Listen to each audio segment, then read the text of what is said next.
আগে একটি মাননীয় প্রধানমন্ত্রীর একটি কার্যালয়ের একটি ইউনিটের সাথে আমরা কথা বলতে গিয়েছিলাম এবং আমরা যে বিষয়টা আমাদের আরো মিটিং চলবে আমরা বিশ্বাস করি প্রশাসন আমাদেরকে আশাহত করবেন না।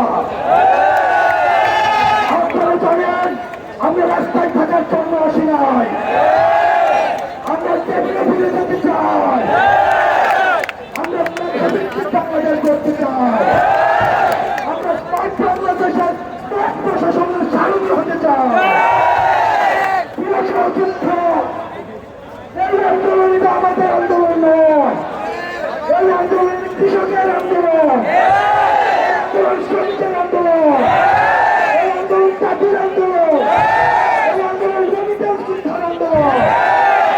আমরা মেধাভিত্তিক বাংলাদেশ বিনিময়ের জন্য আজকে রাজপথে দাঁড়িয়েছি এবং পুনর্নিবেশন না হওয়া পর্যন্ত, শক্তি সংস্কার না হওয়া পর্যন্ত যতক্ষণ তাদের সংসার ভয় আসে আমরা রাজপথে থাকবো না।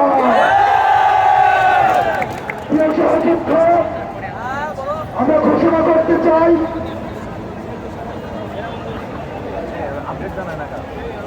বন্ধুগণ, আমরা এখনই যাচ্ছি না, আমাদের আরো বন্ধুরা ভাইরা তারা ঢাকা শহরে বিভিন্ন পয়েন্টে অংশগ্রহণ করেছে, তারা আমাদের শাহবাগে আসতেছে। অপেক্ষা করি আরো কিছুক্ষণ।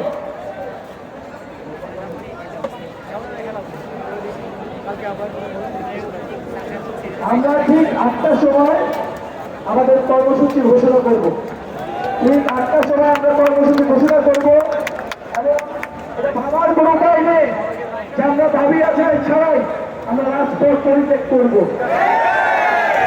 আমরা রাজপথে আছি।